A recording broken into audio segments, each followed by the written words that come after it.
Hey, Jim. Welcome. How are you? All right, I'm well, thank you. Okay. So, good evening, everyone. Let's begin with a prayer, and we'll pray the prayer for peace. It's on the back of the missalette. In the name of the Father, and of the Son, and of the Holy Spirit, amen. Mary, Queen of Peace, save us all who have so much trust in you from war's hatred and oppression. Make us all learn to live in peace and educate ourselves for peace, do what is demanded by justice, and respect the rights of every person, so that peace may be firmly established. Amen. In the name of the Father, and of the Son, and of the Holy Spirit, amen. I'd like to thank Ed Moore from the Office of Homeland Security, who will be giving the presentation tonight.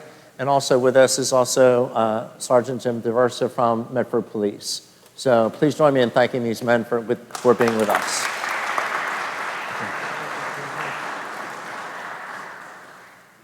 Okay, you're good. Okay, you're on. You're good.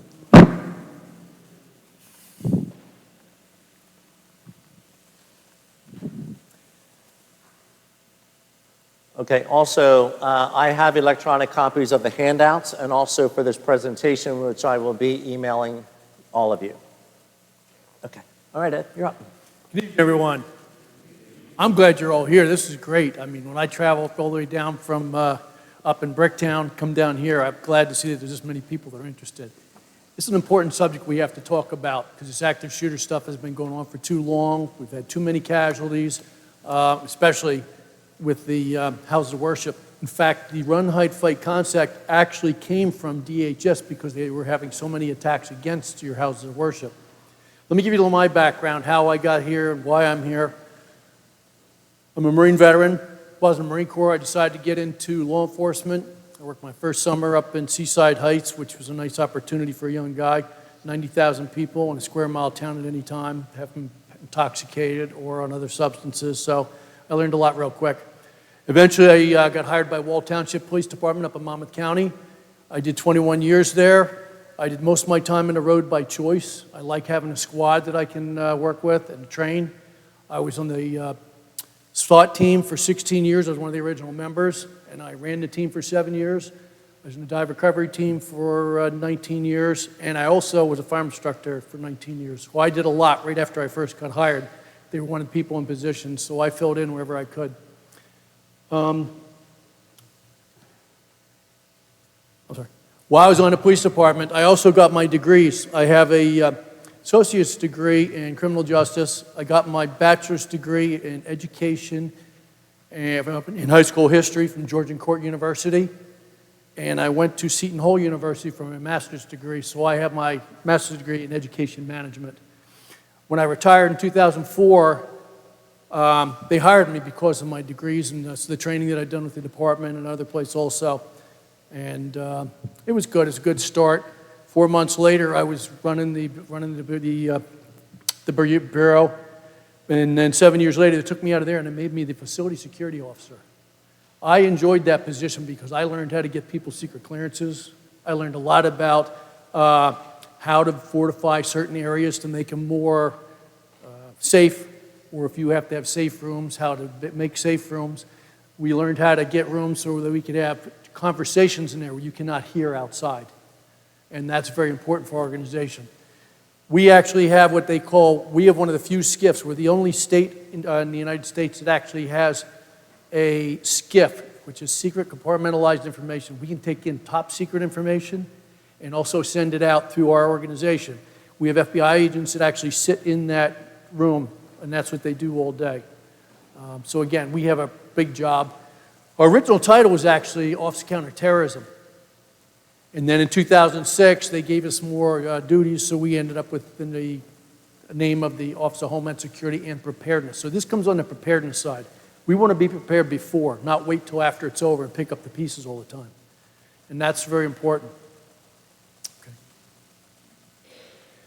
All right, we're going to talk about options if you suspect active shooter situations taking place, what you can do for others, help you determine the best course of action for your survival and survival of others. I'm a big proponent of teamwork. Even when we do drills in our own organization, it's teamwork. It's not every individual. There are times you're going to have to do things as an individual, but again, teamwork still works best. And that'll help improve preparedness and help reduce the risk. All right, these are just some of the areas we've seen a lot of change. We just saw another school shooting, out in Iowa. So that's, it's almost nonstop, but we want to make sure we can secure our own areas. Workplace, that's where the governor's office got involved, because when I was our facility security officer, well, let me back 2 steps. I was our facility security officer for 7 years, like I said. What happened, I was talking to my boss, Charlie McKenna, one day, and I said, Charlie, we're telling everybody else to go have an emergency action plan. I said, we don't have one. He looked at me and goes, do it, performance punishment. So I developed our policy procedures. I went and did the emergency action plan, and then I also developed the training. There's a couple slides in here that are still left over, and that was a number of years ago. That was about 2006 when I did that. But overall, these have changed quite a bit. Houses of worship, again, that's why we're here tonight. We want to make our houses of worship safe yet welcoming. Shopping malls. I did a couple shopping malls. I don't treat shopping malls like you do regular security, because those young kids are not going to be sent to go after an active shooter. So what we did with them, we trained them how to learn every exit in that mall. How many people go to the mall when you park on the same side every time so you don't get lost?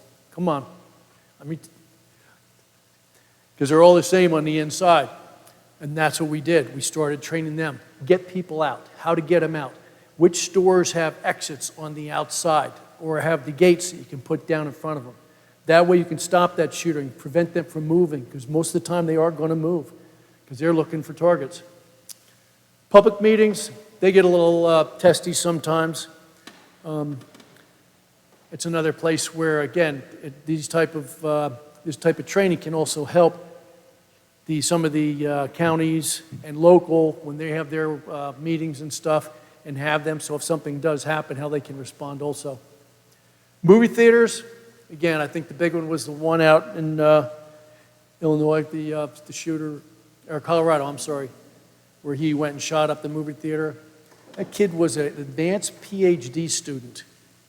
And when they were going to go to trial, they actually had him go see a psychiatrist, and they said he wasn't crazy. He had some issues, but he wasn't crazy. So we still don't know why he did that. That's the problem. We want to try to get to the bottom of what makes people do that want to do these things.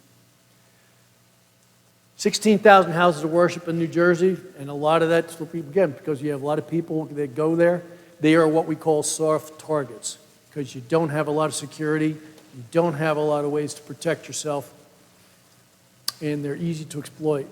They're selected for various reasons: revenge, hate, to instill fear, shock value, and media attention. Media attention is a big one, because a lot of these people are looking for that attention. Go ahead. All right, I'm going to talk about that, the first picture on top there a little bit later. The bottom one. That young man was the Charleston shooter. He had written up a 1,200-word manifesto of his hate for African Americans, what he was going to do to them. His friends saw it and actually went and took his guns from him. But then what happened was they gave him back to him, because they didn't want to get caught with having his guns without having a legal transfer, because then they could be arrested. But what they didn't do is they didn't go to the police and tell them that that individual had put that manifesto up there. He walked into the church that day. It was a church meeting. He walked in, sat down. One of the ladies came down, sat down next to him. Afterwards, he told one of the investigators that she made him feel so comfortable, he almost didn't do that shooting. But that extremist mindset and his hate is what caused him to end up shooting those people anyway. And he's on death row right now. Firearms, go back please. Yeah, firearms are the choice of weapon. You're going to hear a lot of people sometimes hear about clubs and knives, and they'll say it was an active shooter. It's not an active shooter. That's an active assailant. You have other groups out there. The FBI makes a determination on what the title of these are going to be. And since they're weapons, it's active shooter. Because they're going to shoot, and they're going to continue to shoot until they run out of targets. No pattern of targeted victims, that's not always true. If you have somebody going after a significant other, a spouse, co-workers, or a boss, that's where those dynamics change, because now they have particular targets they're going to go after. These things happen very quickly. usually if they last about 5 to 15 minutes, that's an average, national average. They don't last that long, but these individuals, they do a lot of damage in a short period of time. We can go past this one. Weapons, guns, over half the time, knife or other stabbing weapon. I put that in there just to show you the type of weapons that are used.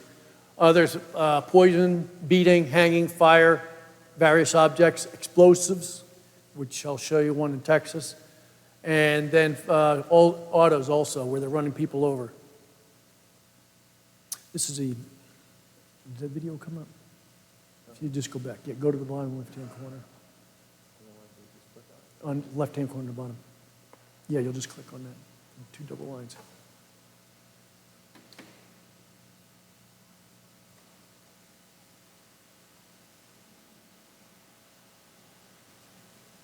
The reason I'm showing you this is there are some takeaways from this. This happened over in France when they had the attacks, whenever they went through that city and they just started shooting. And I want to show you what some of the people did right and what they did wrong here.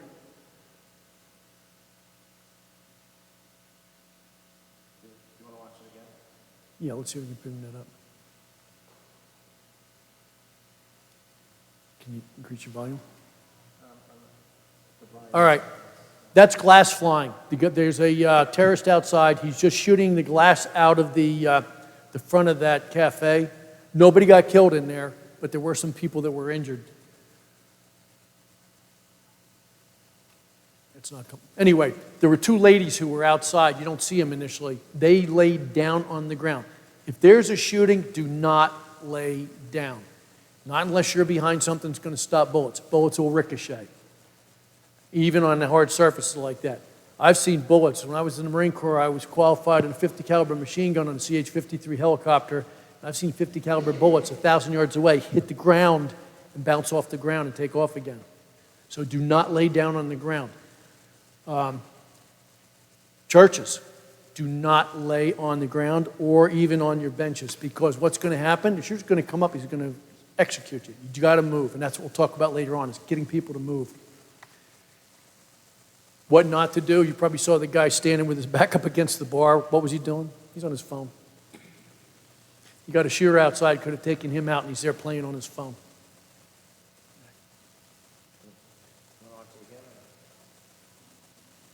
Yeah, we don't have any sound. Yeah, we. It's on my laptop. Okay, yeah, no problem. All right, the FBI is real good at developing statistics. And what they've come up with is 5 different stages they've seen that are very consistent when they look at all these shooters and putting this stuff together. Next one. You have the fantasy stage, planning stage, preparation phase, approach stage, and then implementing it when they get out and actually do the attack.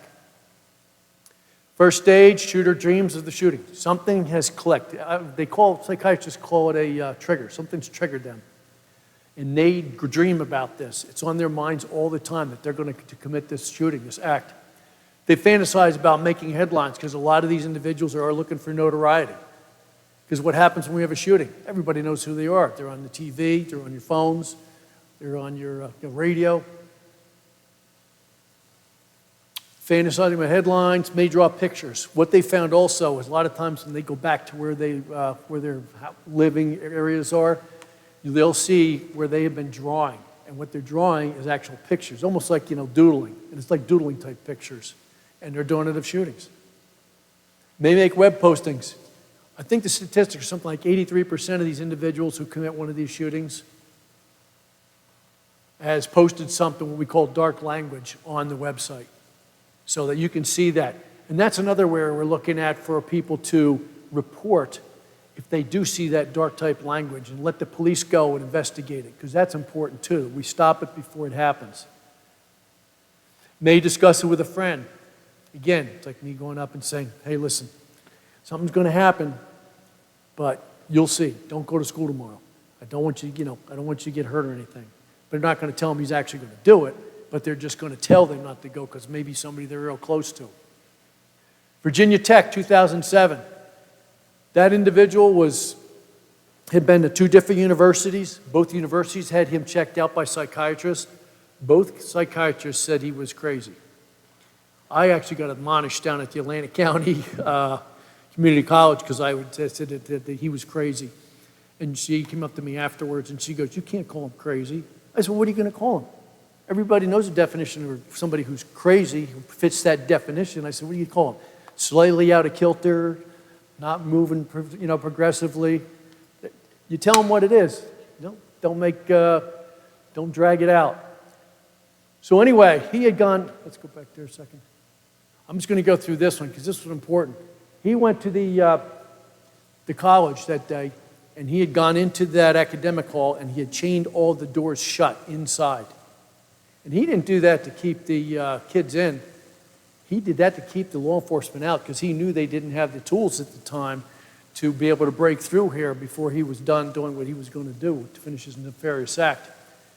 We had the young lady who was the lone survivor of the first classroom, and she came to our auditorium up in Hamilton, and she spoke for over an hour, and she told us exactly what had happened. She went through it. I'll tell you, very well spoken. She's lucky she's still alive. So anyway, they were sitting in class. All of a sudden, they heard some pinging sounds out in the hallway, and that was the 9mm going off that he had. He went into the classroom. He pushed the door open, and the professor walked over to the door to try to shut it, but he'd already pushed his way through. He shot the professor, walked down the aisles, and shot each one of those kids. He then walked out of that classroom, went to the next classroom, and shot all those kids. He went back to the first classroom, and those kids were still sitting there. Nobody got up to get away. Nobody tried to throw anything at him. Nobody tried to attack him. Nobody tried to pull the doors shut. There are numerous things they could have done. And what she said was, what stuck to my mind, we had never been trained. We didn't know what to do. And I'm thinking, geez, I said, you know what? That's common sense. They are young kids. They've never had that type of traumatic incident happen, and they froze in their seats. That's why we train active shooter, and that's why I've been doing this. I've trained over 7,000 people, 27,000, I take that back, 27,000 people in 7 years through my organization. They send me, I've been down to Maryland, Delaware, and also over to Pennsylvania, because that's how important we think this is for people to get this information so they can do something and not just sit there. Okay, the bottom picture, that's just Columbine. I put that in to remind us too that sometimes it's friends that also go out and do these things to people that they think they have been, how should I say, what do the kids say? Dissed them? Okay. All right, plan and stage. This is the logistics. It's who, where, what, why, and when. They'll look for time and location if they've decided who they're going to go after. If there's targeted victims, they'll be chosen at this time. And they'll also look at the type of weapons they're going to use. They can rifle, pistol, shotgun. Are they going to make homemade bombs? Decision on travel and dress to the target. But you notice I didn't say anything about getting away, because most of them aren't going to look to get away. They're either going to try to shoot it out with the police, or they're going to commit suicide. Upper right-hand corner, that was the Colorado shooters, one of the pages out of his manual that he had kept. And that thing was, he had actually started almost 6 months prior to that attack, started keeping notes. So what happened with him, he had figured out what he was going to do. He was going to go in there and he was going to shoot that place up. So he bought his firearms.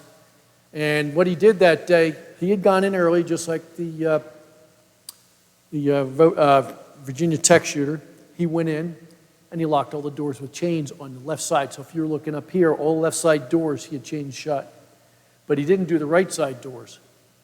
So what happened was, remember, that was the Batman movie that was being shown that night. So he had on black. He had a black bag. He had his weapons in the black bag. He went over and he stood up once the movie started. He threw out either a CS grenade or a smoke grenade. From what I've read in the after-action reports, people were saying how their eyes were burning and their nose were dripping. CS is something you use for crowd control, and that's the effects you have on it. Smoke usually doesn't have that type of effect. So I personally think he used a CS grenade. He threw it out there. People started running, and they started going to the left side. Well, it was all locked. So he stood up, pulled out his weapon, and started shooting across and just started shooting people because he now had those people all jammed in there. His weapon jammed, and he went and threw it down, and he ran out the back door. The police department had a real fast response. They were there within 3 minutes. And 2 of the officers were already outside, and they were getting their tactical gear on and out of the trunk of their car. He comes running out. And the one officer had asked the other officer, he goes, wait a minute, he's dressed like us, but it's not the same. And why is he running away when we're getting ready to go in there? So what they did, they ran him down and actually caught him by his car and had him by the trunk when he was trying to get in the trunk. And that's how they stopped the shooter from going back in and shooting more people. That bottom picture right there, that was the shotgun barrel for the shooter down in Washington down there when he shot up the Naval Yard.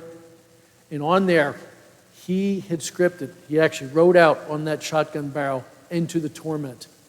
This is my elf gun." He was one who was having mental problems when he was in the Navy, and he went to the VA, and they didn't give him the help he needed because he could have been helped with medication. How many remember the attacker up in New York City when he was going after Berkowitz? Remember? The neighbor's dogs were talking to him. Yeah.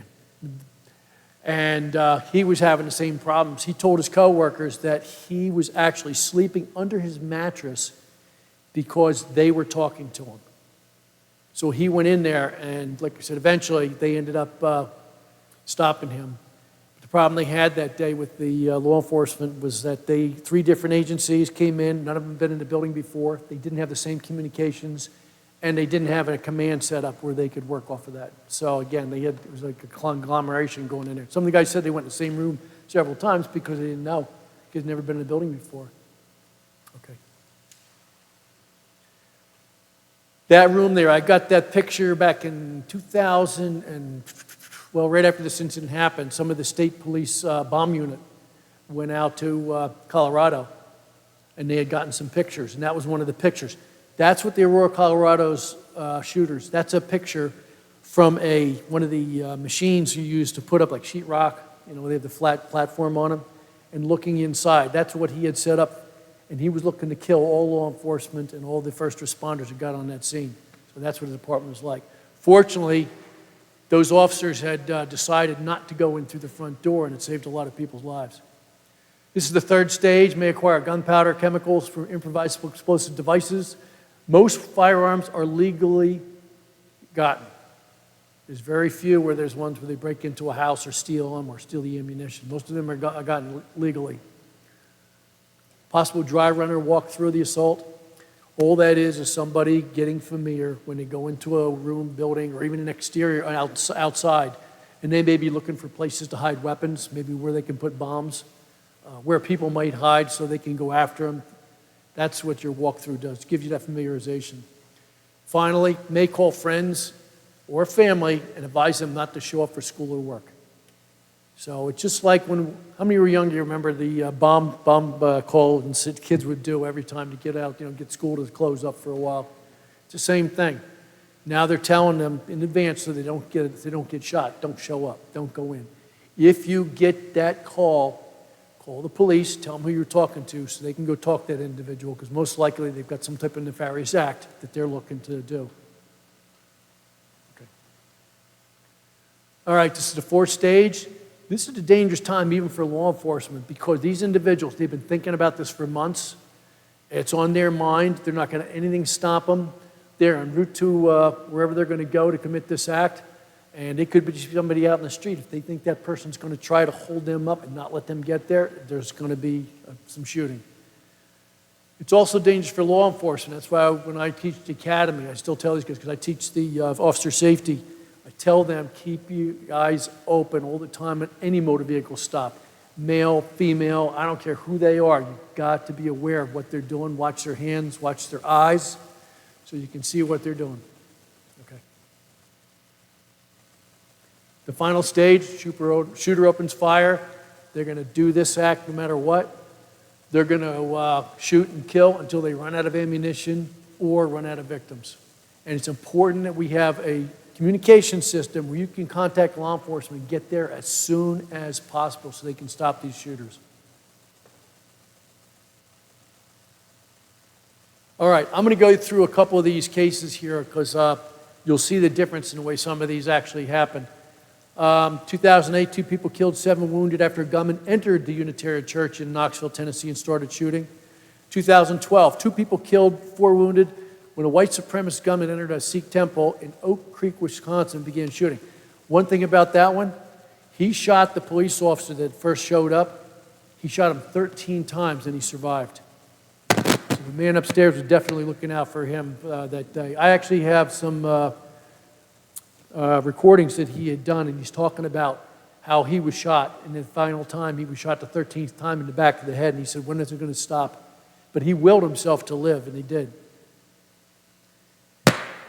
2017, 2 men gunned down on the steps of the Chicago-based Friendship Baptist Church, and that was definitely believed to be a gang shooting because what happened was 2 fathers, each of them had 2 kids, they were close, they were going to church together, they were walking in through the front door one day. The first father got in, got his 2 kids in. The second father put his 2 kids in, didn't get in. He heard a car screech to a stop, he turned around and looked, and he got shot, and gangbangers apparently to get back because he had told the police that there was a lot of gang activity going on around the church and they didn't like it because it was dangerous. And apparently they found out and they gunned him down in front of that church. Overland Park, Kansas, gunmen opened fire on 2 Jewish facilities near Kansas City, killing 3 people. 2 others were shot but not hit and linked to white supremacist groups. And they believe that that same group was involved in several other shootings, but they couldn't prove it. And the shotgun was used in all those attacks. Dallas-Fort Worth. This is one that just happened, 2 years ago? This was a rabbi who was really on his toes, I'll tell you that much. British national took 2 people and a rabbi hostage, 11-hour standoff with a handgun. He was seeking the release of a convicted terrorist who was serving 86-year sentence for assault and attempted murder of a U.S. soldier in 2010. The hostages were able to escape when the rabbi grabbed the chair. He threw it at the terrorist when he wasn't focusing on them. And it gave them enough time where they were able to get out, and then the FBI negotiators and the hostage rescue team went in and took them out. Anything's a weapon when one of these things take place. Nashville church shooting. Masked gunman entered the church after leaving his vehicle running outside. He killed a woman in the parking lot and then shot indiscriminately when he entered the rear of the church. This young man, 22 years old, tackled him. He wrestled with him. Got him down. Fortunately, the shooter shot himself, and then Engel got up, ran to his own car, got his own gun, and held him there until the police arrived. And this attack was done, this was in retribution for the attack that the Charleston shooter did. And he was trying to get back at whites. All right, this individual. He had been in the Air Force. While I was in the Air Force, he beat his wife and child so bad he ended up going to federal prison. But what happened was, when he got out of prison, they didn't let the civilian authorities know, because that would have gone onto the NCIC database, the National Crime Information Center database, whereas if he was going to go get a NICS check, which is where that comes from, is that database, they would have been able to stop him from getting firearms. The reason he went to that church was because his estranged wife went there, her mother went there, and the grandmother went there also. And unfortunately, the grandmother was the only one that got shot because the other ones weren't there that day. He went in, started shooting. He walked out of there. A neighbor who was an NRA firearm instructor, he comes running out of his house because he heard the shooting, grabbed his own gun, saw this guy bending down next to his truck and shot him twice. Then he got in his truck and took off. Well, the firearm instructor then walked out. This is out in Texas, that's why I'm talking trucks. He walked out in the street and got another, waved down another truck, jumped in with him, and they chased him for several miles until finally he pulled over and committed suicide. So they saved a lot more people from dying that day. All right. This is interesting because the Pittsburgh synagogue attack, they were trained by a DHS trainer on how to react to, again, active shooter incidents, and they said it saved a lot of people's lives because they were trained, they knew what they had to do. They trained the police department also, so they had a good group that knew what they were doing. Anyway, this individual, Robert Barrows. He had been posting stuff on this website called Gab for several months, and he was just saying things like, Jesus must die. He's expressed anti-Semitic, sayings and stuff. And he also put on there, it says on the bottom there, the xenophobic content in the line, a picture of the numbers 1488. Does anybody know what 1488 means? What's 14? Anybody? It's 14 letters that the white supremacists use and how they're going to sustain the white race. 88. H is the eighth letter of the alphabet, and a lot of white supremacists go along with the Nazi doctrine. They like to put on their swastikas and all their different markings and stuff like that. 88, Heil Hitler. So if you've seen anybody one of those tattoos, I've seen them on their sides of their necks, on their arms, sometimes even on their legs. They wear shorts, which isn't too often. But that way you know that you're dealing with somebody who's a pretty devout white supremacist. All right, Shabbat at Poway, California. Gunman entered the temple, opened fire. Now this was a young man too, 19 years old. His gun jammed, and what happened was he had killed one woman and wounded 3 others, but there was a off-duty Border Patrol officer who was in there who put out his gun and ended up shooting that kid and stopping him. But he was doing this, and he'd written his manifesto, as you can see up there, criticized Jews and also celebrated the slaying of 50 Muslims in the shootings at 2 mosques down in New Zealand. That was a big event for New Zealand because usually they don't have too many shootings like this.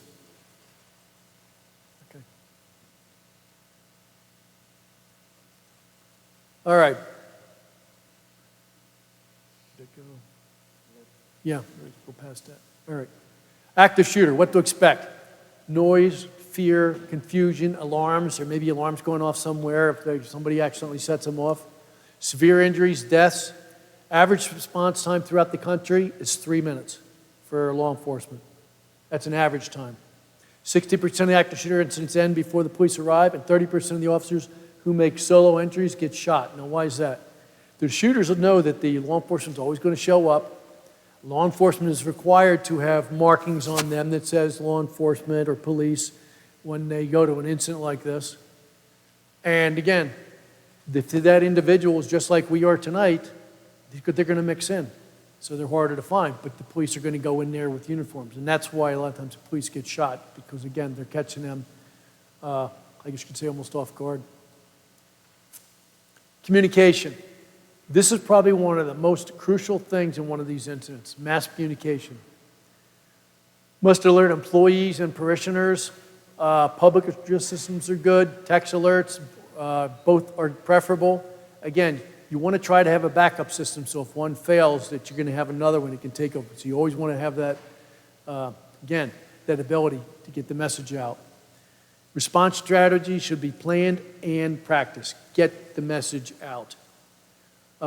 Whenever we had our first drill, when we went through the run, hide, fight for my organization, and we only had about 103 people in our organization at the time. But we got 103 people out of that building in 4 minutes because they knew it wasn't a joke. And I'm telling you, it's just like fire drills, a lot of business stuff, people dragging their feet. So when it was active shooter, people moved. Okay. All right, assess the situation. You want to know what is going on and where it's happening. Those are the 2 most important things. Because if there's a shooter, you want to get away from him. We'll talk about that here in a little bit. Like I said, who's doing it? You don't need to know who it is because you probably wouldn't even know him, but you got to get people moving, and that's what's important. The run, hide, fight concept, like I said before, that came out of DHS because of the incidents we had back in the early 2000s with a lot of churches and houses of worship being attacked. All right, first thing, get away from the gunfire. The further you can get away and using cover, anybody know the difference between cover and concealment? What's concealment? Can't be seen, right. Cover is actually when you have something that will stop bullets and you can't be seen. And that's the difference. Some people mistake them. You want to try to look for cover if you can. There are times people will freeze and they won't move. You have to try to help them if you can't get them to move, don't risk your own life to that shooter's close to you. You got to think about your own preservation too. Leave your stuff. Nothing you own is worth your life. When we used to run fire drills, we'd have people and they'd be going back in and they're getting their, turning off their computers and grabbing their coats and getting their coffee and getting their keys. That's not active shooter. Active shooter, you leave it, you get out and you go. You can get that stuff later. Nothing's that important that you own. Help others escape if possible. Again, somebody slips and falls, maybe sprains their ankle, help them get up. Get them out of there. That's the teamwork. Prevent individuals from entering the shooter's area. Again, that picture that I put in there in the bottom right. You may not hear a shooting that happens outside from inside or vice versa because, again, a lot of times the sound resonates different and you might not be able to hear it or even know what it is. The hide. If you can't run away, hide. There's nothing wrong if you have rooms set up and a place to hide. I did a Jewish temple, I think that was up in Teaneck a few years ago, and they had their elderly all in the downstairs in the basement. I said, how are you going to get them out? He goes, oh, we don't know what we're going to do. You know, we just have to try to get them to the stairs. That's not what we do.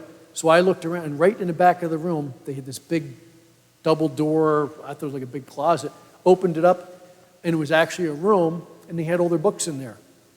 I said, that's your safe room. You put a couple more locks on that and make it so they can't get through it. Put people all the way in the back, away from the front, so the bullets don't get them, because books are good ways to stop bullets, especially when they're stacked like that, and that's what they did. They made changes to their organization and the way they were going to operate.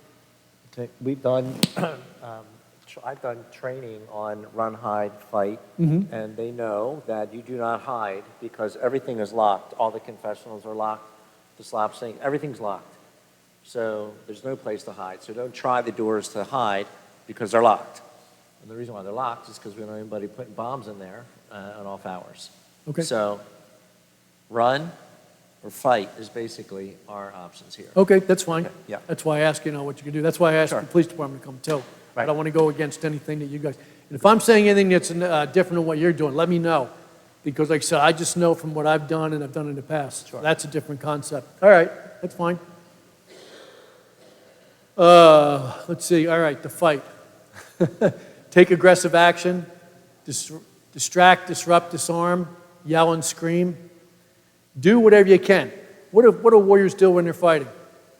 When they attack? They're screaming. You know why they do? Because it takes somebody out of their game. Because you're hearing that scream and they don't know what this person, whether they're crazy or what the story is. Throw items, use improvised weapons such as a chair, stapler, mug, plaque, heavy book. I had a young lady when I was up, I did a church, unfortunately it was that church that burned down up in Montclair a couple of months ago. I had done, that was one of the first churches I had done. And the one young lady stood up and she raised her hand. She goes, we let us throw Bibles and hymnals at the shooter if they come in.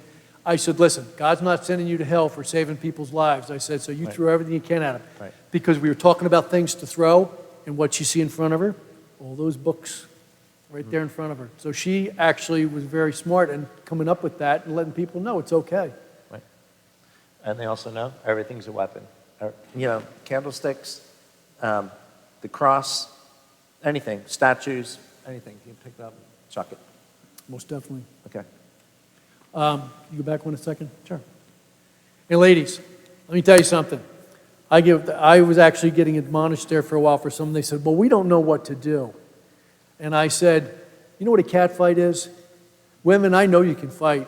I bounced in the bars. I worked in the Marine. I was in the Marine Corps, and I saw some fights. And I'm telling you, they call me, because when women fight, they scratch, they bite, they grab hair, they pull them to the ground on top of them, and they start kicking their legs out. Well, that's what cats do. And they'll tear you up. I hated breaking up fights in bars when the women started fighting. But that's how you have to fight, and you don't want to go to the ground necessarily. In fact, even the guys, don't throw a punch like this if you're punching somebody, especially in an incident like that. I've done the jiu-jitsu and the boxing and stuff. I wrestled when I was in school and in the Marine Corps. And tell you, you hit somebody like that, you have more chance of breaking these fingers by hitting them. If you use that palm strike, you can break their nose. You can come up underneath, break the nose, go up the hair, pull it down, then you can knee. You can hit that instep, elbows. You're not going to stop an elbow. You can hit them with an elbow. You can hit them in the throat.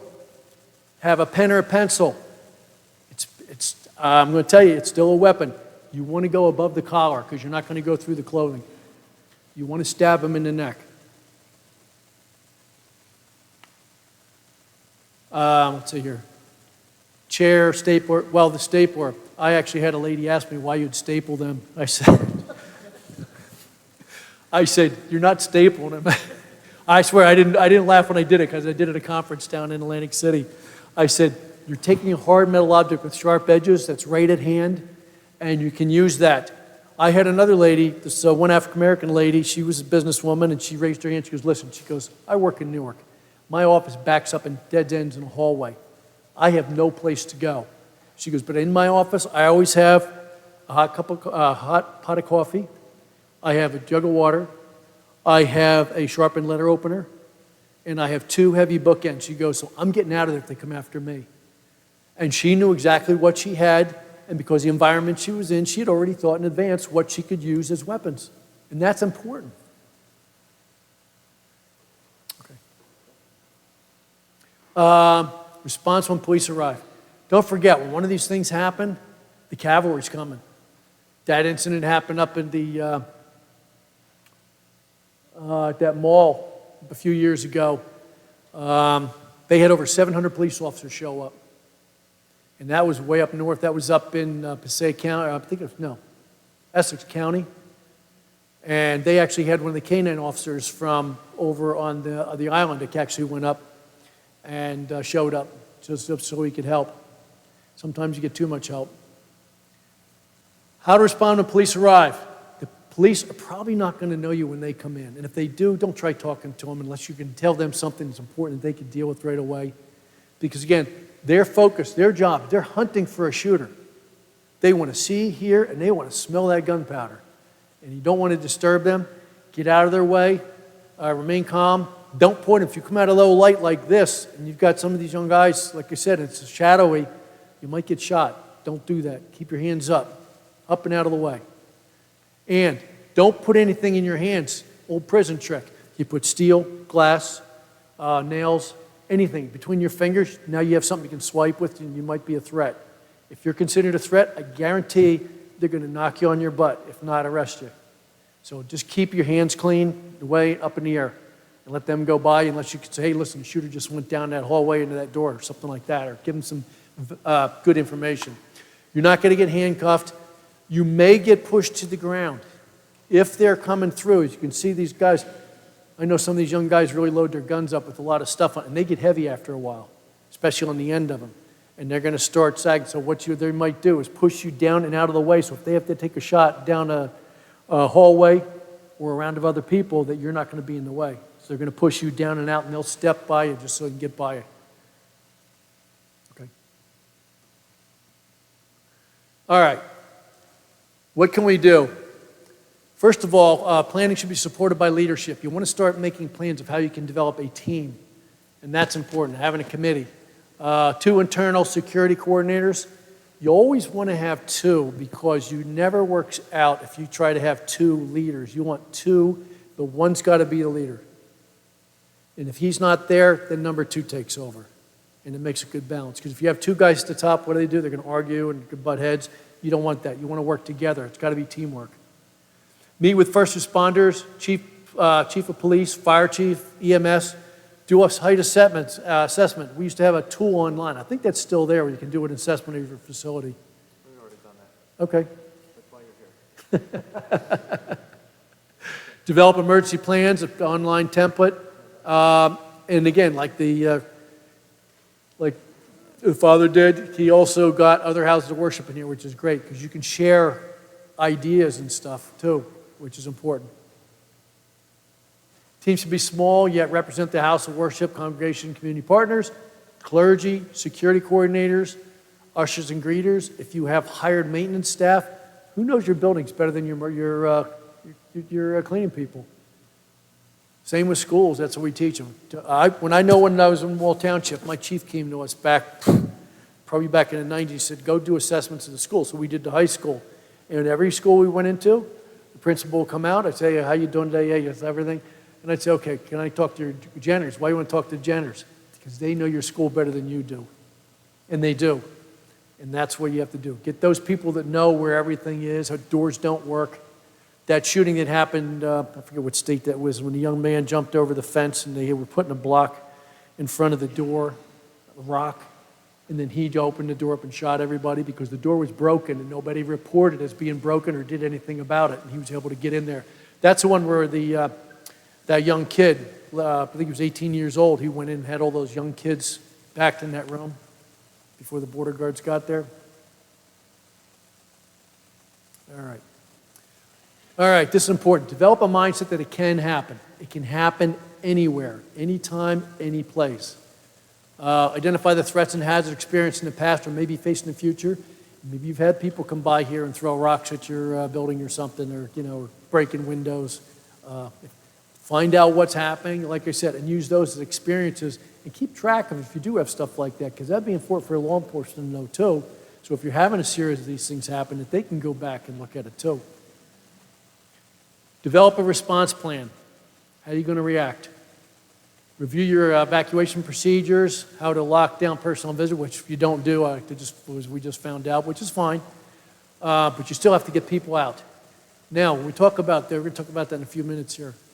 Know where to evacuate to.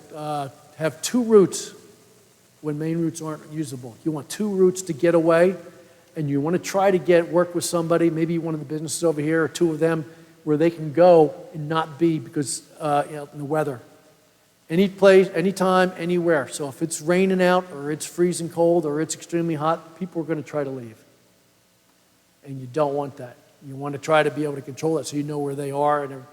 Okay. When we evacuate, because there's a shooter in the church, right? You want them to evacuate to a business? Away from the church. Right. An area of, yeah. And that's why you work with law enforcement, so that... That's not our understanding. Right.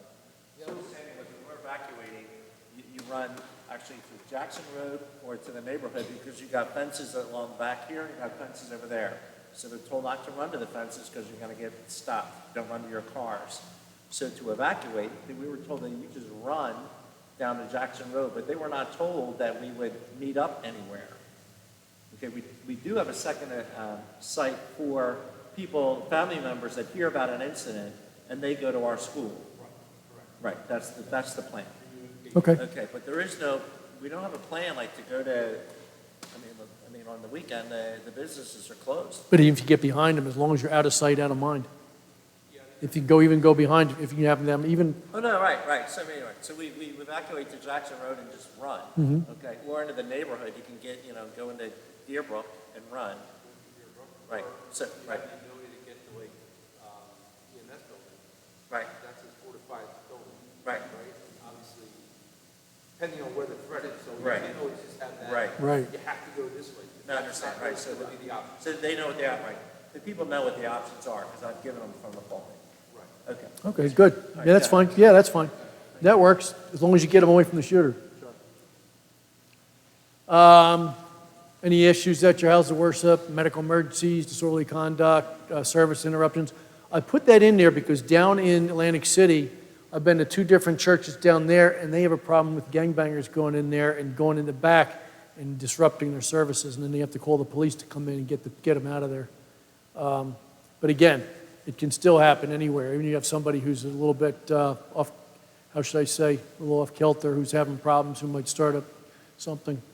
Domestic-related issues, custody or disputes, restraining or no contact orders. Again, that's another thing where kids can be involved too. Issues in the parking lot, vandalism, attacks, arson, child abuse or abduction, member attacks on arrival or when leaving, and then violent intruder or active shooter. And then finally, you have to also, in another part of your plan, not the active shooter plan, you're going to have for natural disasters. So you have another plan. It's almost like you're going to have one for natural disasters, active shooter. You may have one for emergencies for, like I said, if you had somebody who was, people were getting sick, things like that. Right, we have that. Okay. Is there a template from your office with regard to natural disasters? Because we don't have that. I can check with our people in they might have one of them. Okay. All right. Evaluate the risk, consider the probability of it happening, the effects including the severity, time to warn the congregation and staff about the threat or hazard. How are you going to do that? Length of time of the event may last, and then recovery procedures. How to pick up the pieces afterwards.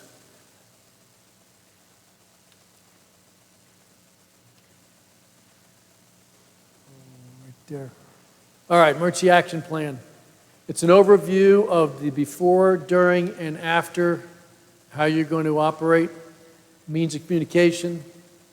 Again, safe areas if you have to have them for the clergy, volunteers, and congregation. Assembly areas to off-site, out-of-site. Consider the elderly and those with special needs. How are you going to move people that have, like say, difficulty? We have a lot of our churches now have a lot of elderly. I know my in-laws are in their 90s, and my wife goes, how are we going to get them out if something happens? I said, we'll just pick them up and carry them out. Because that's all you can really do to try to move. You got to keep people moving. And that's one thing about ushers and greeters when we talk about that is moving people. That's important. And again, when you're planning, consider if you have a gymnasium in the place in your church, if you're having some type of special events. Again, I know a lot of times schools, when they're doing their plans, they forget about the night stuff that takes place also.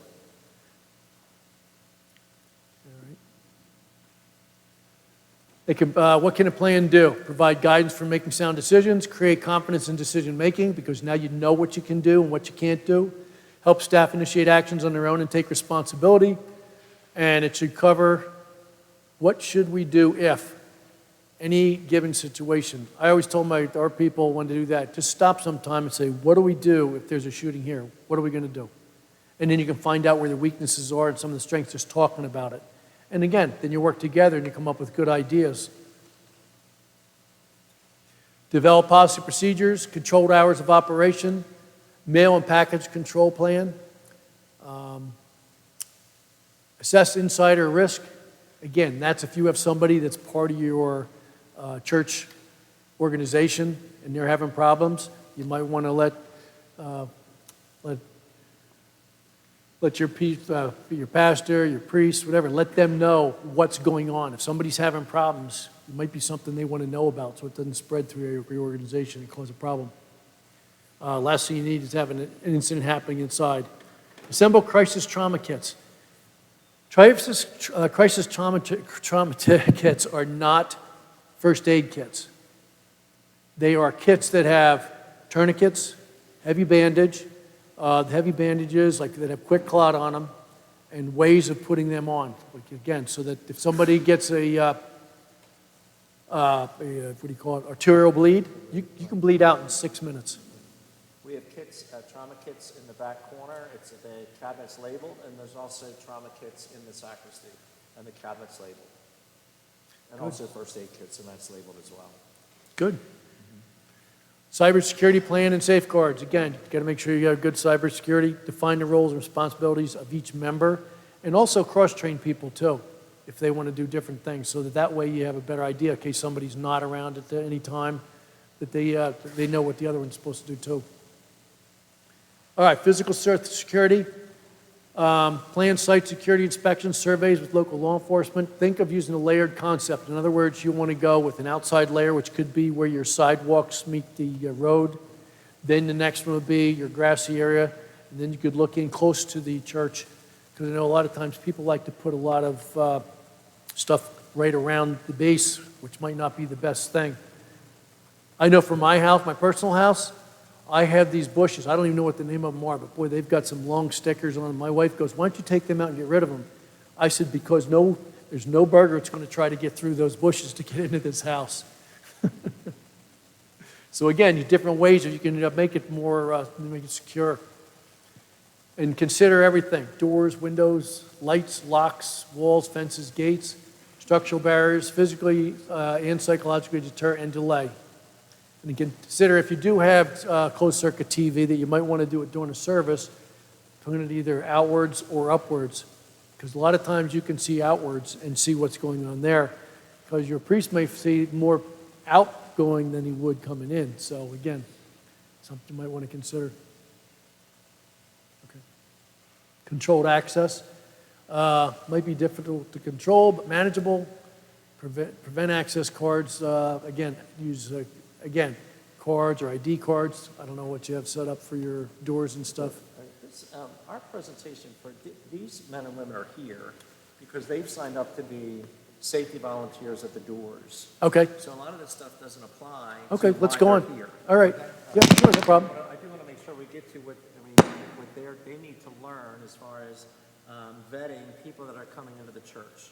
As Right. far as we talked about prevention. That's why they're here. Go to the next for slide. Tonight. Okay. All right, physical security, plan, site, and, go down to the next one. Again, go down. Down. Down. Down. Are we going the right way? I think we're going backwards.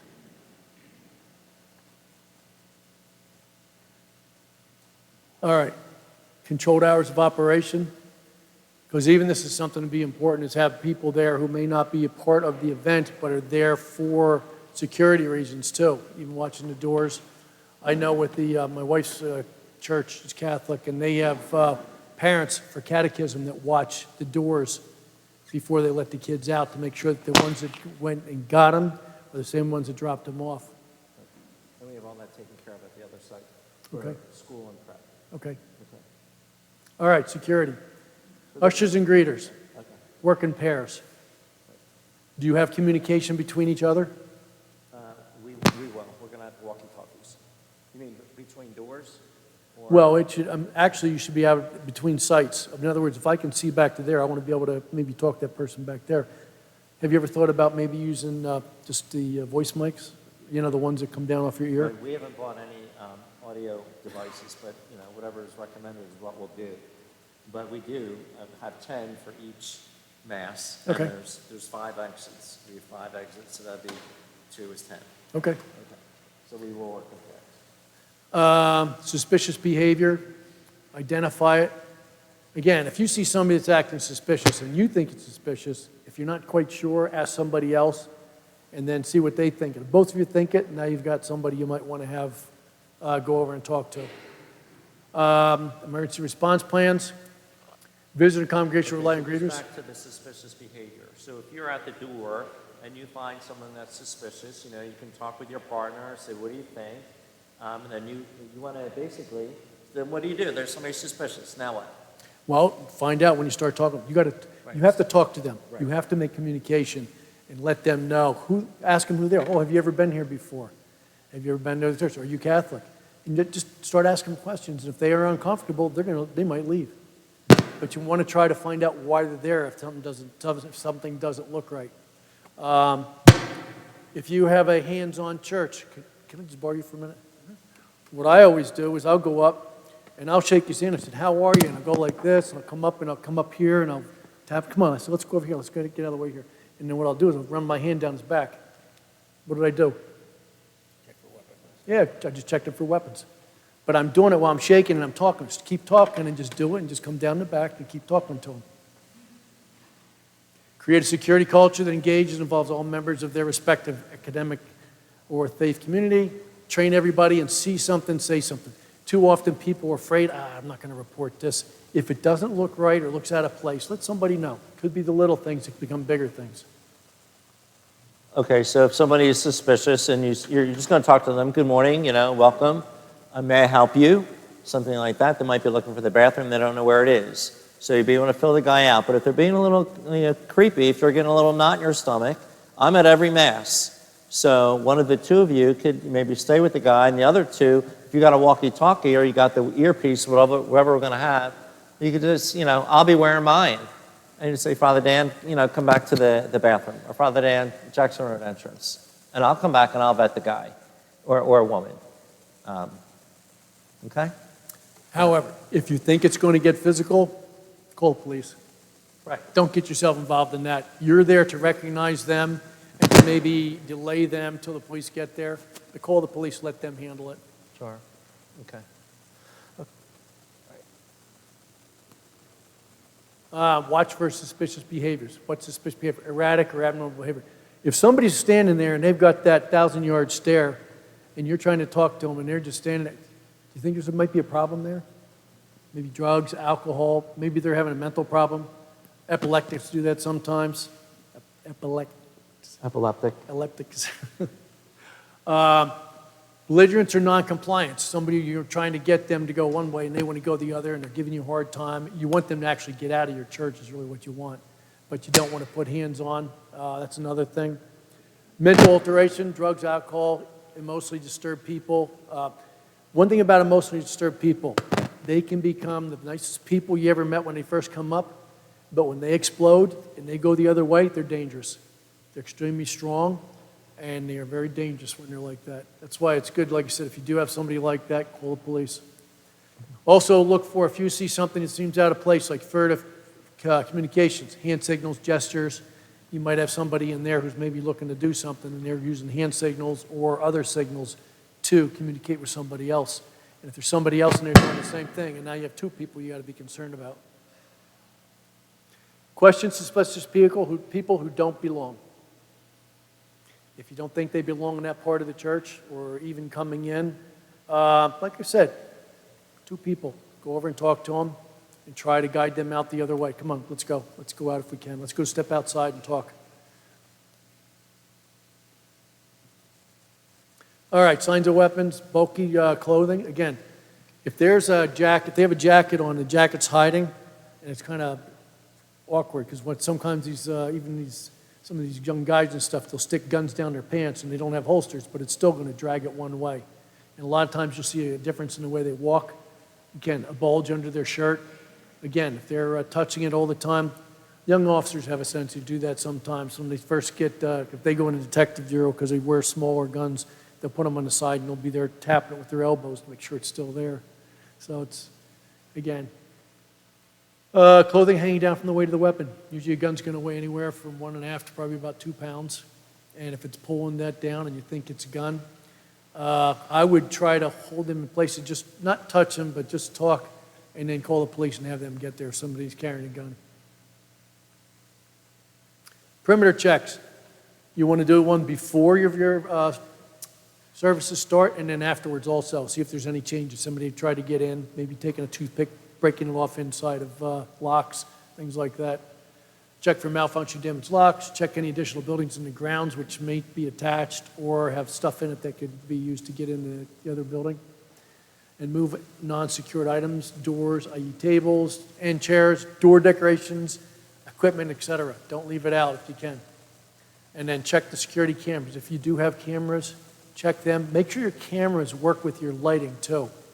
Because sometimes you can get lighting and you put your cameras on, it's going to leave white spot in your camera. So make sure that they go together.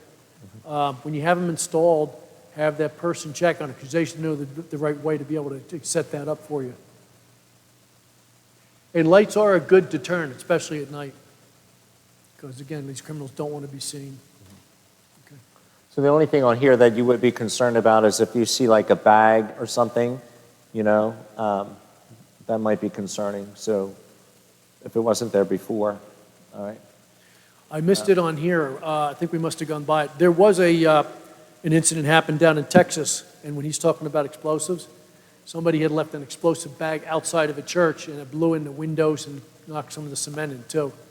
And they had other incidents in that same town, and they figured they were kind of connected, but they never got the individual. Okay, so I'm looking to replace these windows. If there is a bag, you put the bag by a window, okay? Because it's covered by insurance, and it's easy. Okay, all right.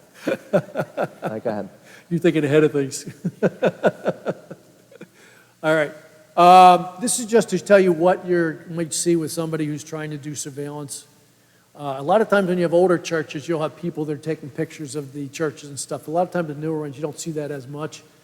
Again, if you're doing security drills, procedures, if they're hanging out watching, unusual prolonged observance of security measures or personnel, entry points, access controls, or walking along perimeter barriers, so they want to get close, but they're not coming all the way in. They want to see. Panhandlers, vendors, or other workers not previously associated with the area. Discreet or surreptitious use of still cameras or camcorders.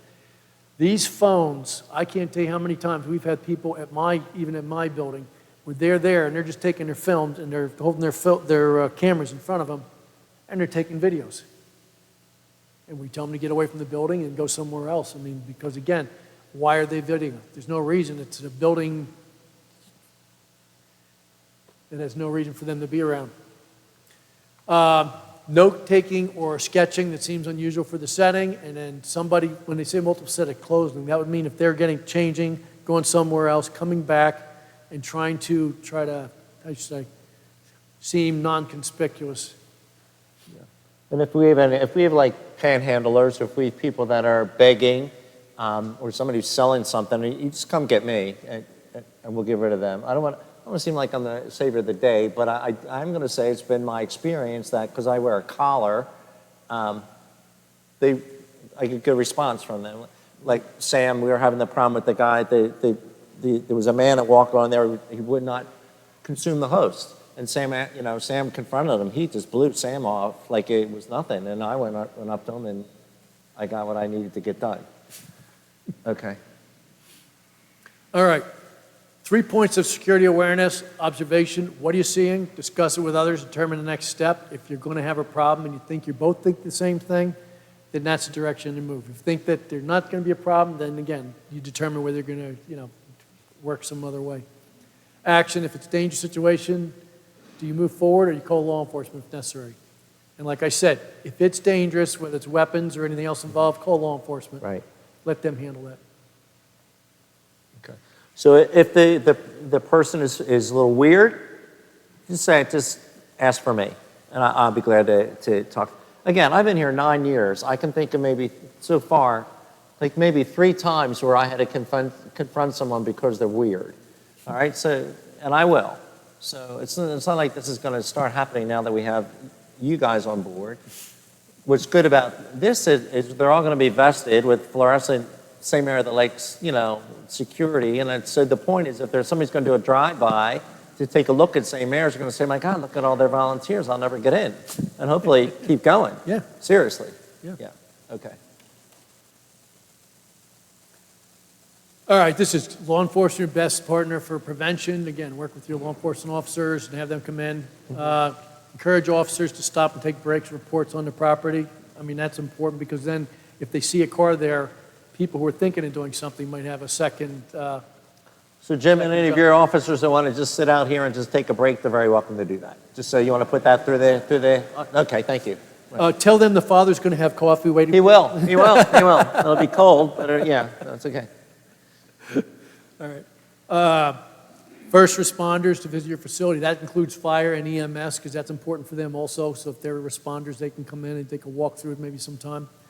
I don't know if you have asked law enforcement congregation members to carry their off-duty if they do, and review the role of security officers handout. I don't think we have the handout anymore. No. That came from another agency. Right. With regard to carrying off duty, I do have people who carry, and I've asked them to identify themselves. So I have an idea. I don't know that I would know everybody if they haven't identified themselves, but we do have people who carry at mass. Okay. Now, if something happens, one thing I didn't cover too much, when you're trying to move people, like I said, you might have to pick them up, you might have to drag them. There's different things you can do to move quicker so you can get everybody out. But you don't want to get down on the floor. You want to get down low and move down low. So you want to get low and give yourself some protection with this. It'll give you some protection, but not a lot. But it's still something, because don't forget, most of these shooters are not trained combatants, and most of them don't know that you can shoot through wood and stuff. They're not thinking that way. So that's what you got to do. You got to play with what you've got. And like I said, you got to move and start getting people, moving them, getting them out as quick as you can. And then have people who are going to throw stuff. If they're close enough where they can throw something at them and take them out of their game, that's what you got to do. Right. Okay.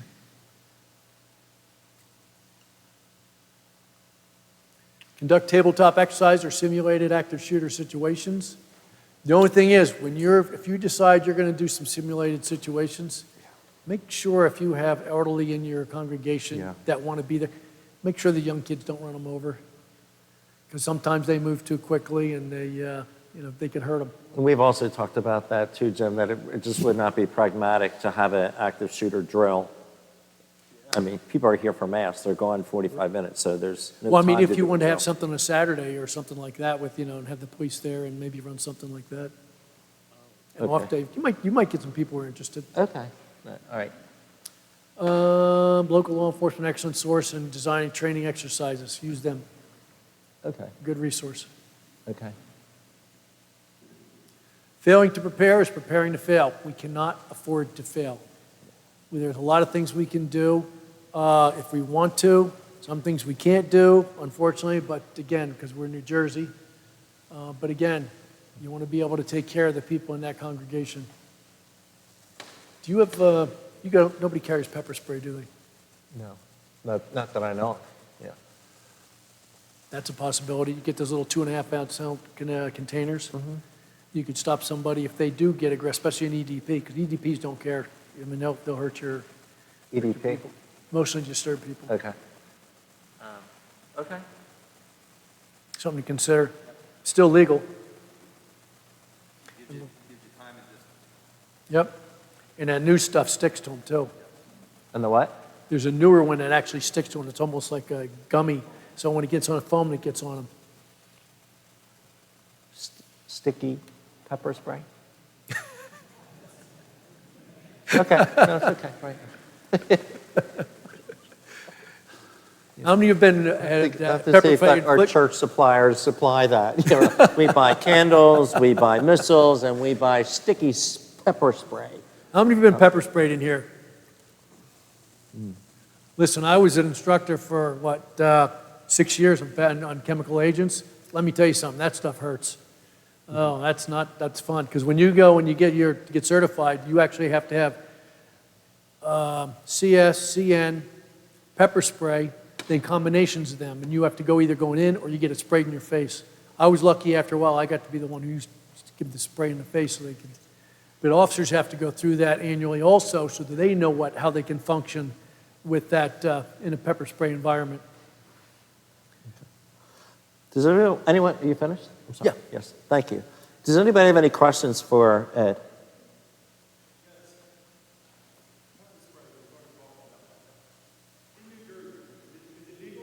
Yes, you can have a 2.5-inch size, 2.5 ounce container, and I can spray, and I can just about hit you from here with that small container. My question is it legal? Are we allowed, Yes. we're allowed to have Yes, all types? Yeah, it depends on the volume. You can't have, the big containers, yeah. 2.5 ounces, 3 ounces, like the. Okay, so can I show you what I carry? Pepper spray? You're gonna leave your clothes on? No, I'm just kidding. Yeah, no, that's fine. I buy it for my family every year. I give it to the prisoners. I do the same thing. Put it in stockings. Yep. And they like it. So it's called timber pepper spray. Okay. This is what I buy totally. That's why I asked the officer if it's legal. Okay. 2 ounces, it's a 2-shot. So, okay, it looks like a gun, but it's not. Okay, it shoots 100 miles an hour, 15 feet. So I like it because I feel like if I have an active shooter in the pew in front of me or at the mall, Yeah. I can take this out and help hopefully save the life of my family or whoever's around me. And it's gonna burn your eyes, it's gonna burn your throats, and your nose. Okay. Okay. All right, thank you. Ed, are you recommending that our security volunteers, they all have spray? Do they? No, they do? No, I no, would. Are you recommending that they carry spray? Yes. Okay. There was one Jewish temple I did up there. What they carried, they actually were using bug spray Okay. because wasp spray is a chemical agent. Okay. And that wasp spray shoots about 20, 25 feet? Okay. And that'll hurt. Right. That'll Any other take it. questions? Any other questions?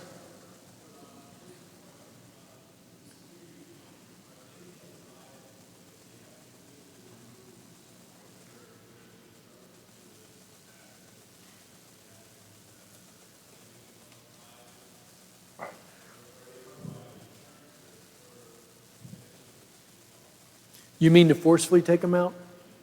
I still think you should call the police. But however, let me show you something. Can you stand up for a second?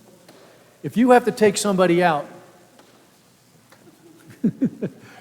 what you want to do is get a hold of their wrist, get inside here so that you can control him. Now see what I'm going to do is I'm going to take his wrist and I'm going to take it back here, and it's called a chicken neck.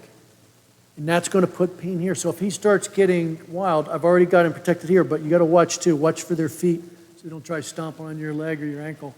What you want to do is take it here, and you just take him here and just guide him out, one on each arm, if you have to.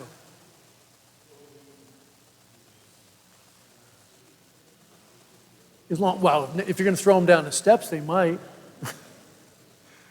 No, so what my recommendation would be is this, okay? You could ask them to, say, you need to come with me. And if they don't, then you don't hesitate. Say that I'm calling the police. And then you just take out your phone right in front of them, 911. I've done that several times when I've had an issue in the church with someone. You don't do what I say, the police will be here in a minute.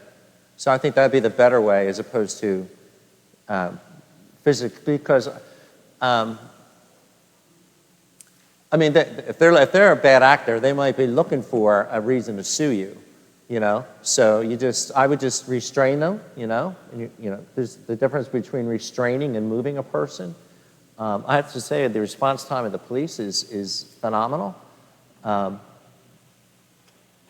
We had an issue. It had to be minutes, Greg, right? Yeah, minutes. They were here. Marcus.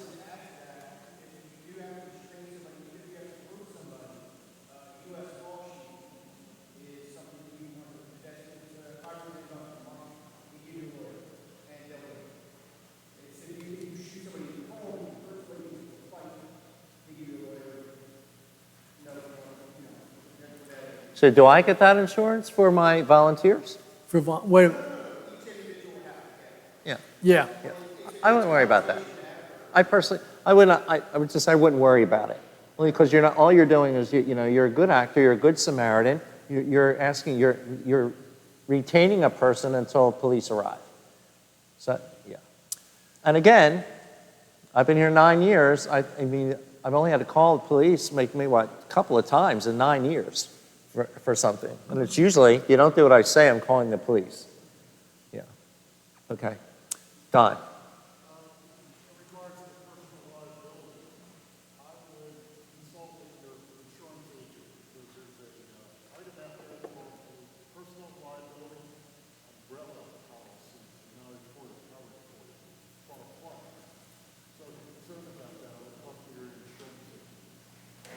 Okay.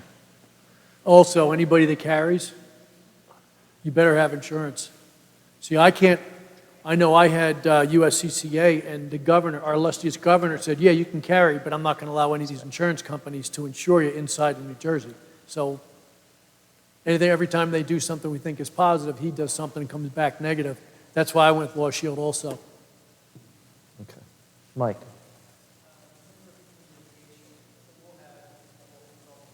Mm-hmm. Mm-hmm.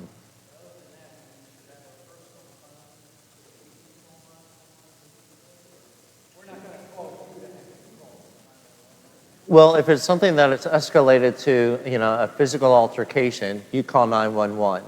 Okay. If it hasn't gotten that bad and the guy's just weird, just say, Father Dan, would you come back to where we are, and then I'll, because we have some people that come to Mass who are weird. But I know they're weird, and they're not. They're benign. But if the only time this is is the 2 weekends of the year that I'm away, So then you just have to do use your best judgment. I would imagine the police would rather have to come out for something that they didn't need to be called out for, as opposed to not calling and wish that we did. Sure. Like gentleman said over there before, so if I'm going to get sued, if you have 15 people here with the same goal to control somebody that's causing a problem, you now win by numbers, right? Mm-hmm. So you can move without touching somebody and create an atmosphere where they know they're after hurt, which gives you allow us to get here. You've got to think a little bit on your feet and not go hands-on. Now, you have a right to protect yourself if something goes on that way, but think about just the presence and numbers is in your advantage, right? And that gives you time to make that phone call when someone's on the other side of the church and think about it that way. Right. You know what I'm saying? Right, yes. That's a great point. I remember in a previous parish, there was something that happened during the Mass. And I said, ushers, I need your help. And there were 10 ushers that were right there. So if we're at the doors and there's an incident, you just say, volunteers, I need your help at the Jackson Road entrance. And all 10 of us are going to come and help you. So that's a very, yeah. No, but you're right. You're right. 10 men and women standing around you is a statement. Peter.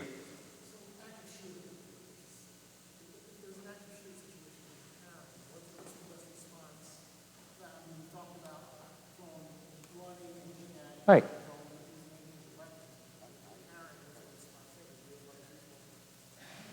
Right. So I'll tell you, what you got to think about is, what am I looking to do? Right. And also, if you're going to shoot somebody, you want to get up closer to them, especially if you got a church about. I was down in Atlantic City, and there was at a Unitarian church down there, and they were talking about how they had all their ushers. They had like 6 ushers, and they were all carrying. I said, that's fine. One guy goes, well, I could take a headshot at 25 yards. I said, not in a church, you don't. right. You're going to hurt somebody other than the person. Right. Because you got to remember, if you've got a lot of people around you, bullets will bounce off a bone. You want to make sure you can get close enough to get a good shot and make sure nobody's behind them also, so you don't shoot through them. So you got to think about that kind of stuff. That's why when people ask me about carrying a gun there's a lot of liability that goes into that. And you have to think about that too. And you got to practice like that, even when you're shooting. So you get there, shoot and move. That's the best thing you can do, is start learning how to shoot, get down low, and be able to walk so your head's flat and you're not bouncing up and down. And if you can start shooting regularly like that and teaching yourself, then you have a better chance of surviving and saving other people. But most of us are not carrying at Mass. So if you're at a distance, you're going to run. If you're close, you need to decide ahead of time, like, what am I going to do? I'm either going to fight this guy, or I'm going to still run. And I think it depends on your makeup. Like, am I aggressive? Am I an aggressive person where I can, start picking up candlesticks and whatever? If you're up here, you got some pretty heavy stuff. Out here, the only thing you got is missilettes, and your voice. But if there's 20 people near the guy and they're throwing, 80 missilettes at him.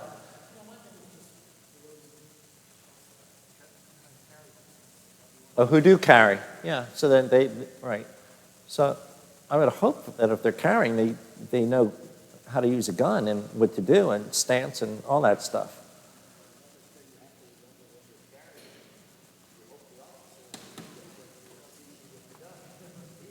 Right, you got that going on too. Yeah, right. So, right. Yes, ma'am.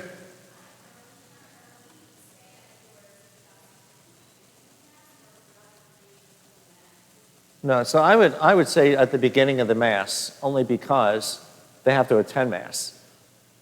So it's, for me, it was my understanding, like, we're never going to be 100% safe. So I think let's do what we can, and I think what we can do is have a presence for people that are coming in. Now, we are looking to upgrade the doors, which hasn't happened yet, but we're applying for security grant money to replace the doors with, new handles and possibly mag locks and stuff like that. So once the Mass begins, the doors are shut. You can get out, but you can't come in. But we're not there yet either.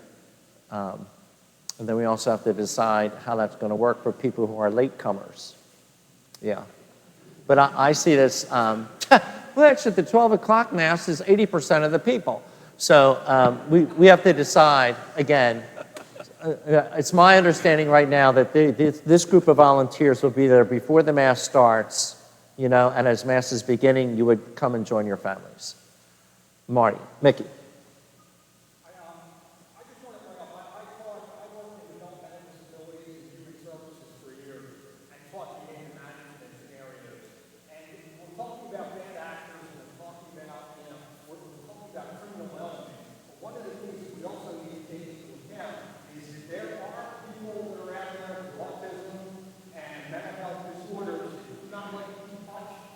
you know, that will react violently if you go to punch them, even if you put your arm around them.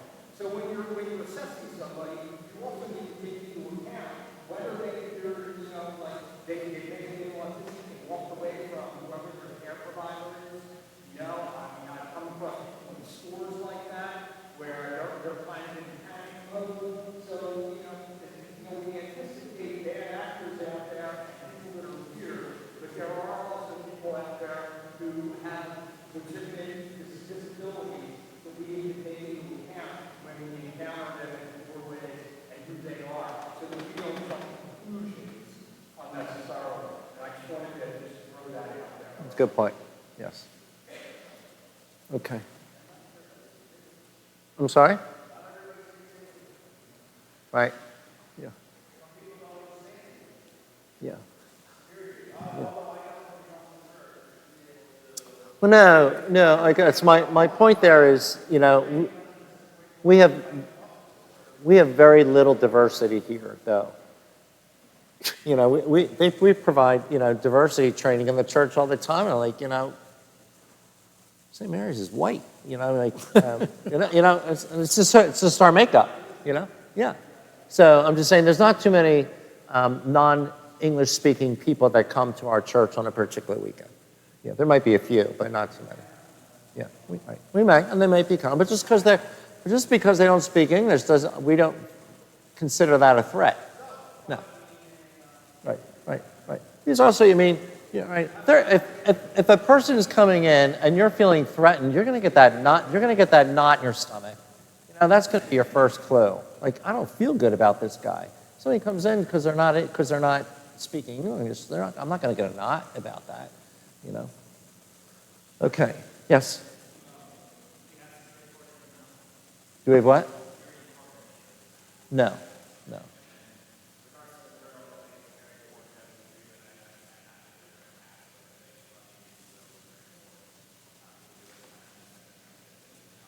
Mm-hmm.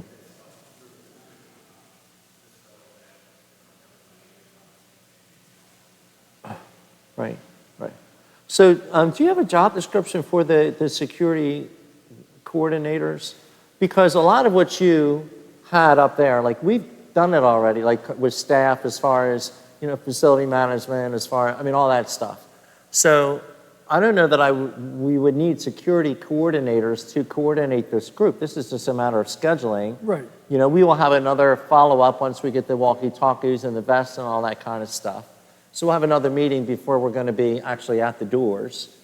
But if there is a job description, I'd like to look it over to see what on that job description is not already covered by what we've done. Like a lot of what you have up there, we've done it. You know, we've been working with the police and all that. Yeah. I can check with our infrastructure people. They might have something with that. Okay. Yeah. Let me write that down. Okay. Anything else? Any other questions? Yes, ma'am.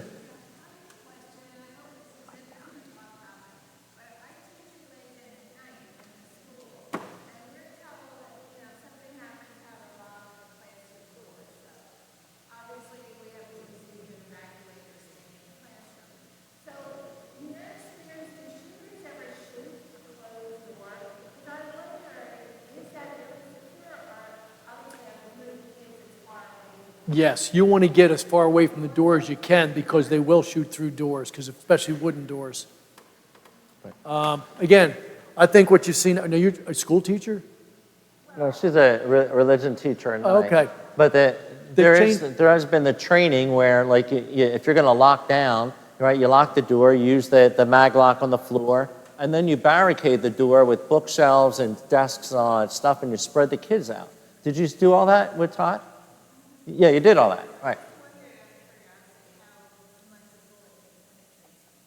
You'd be surprised. That's why I say they shoot the doorknob. They're going to shoot these. That's why you block. That's why you barricade easily. Yeah. Bullets will go through.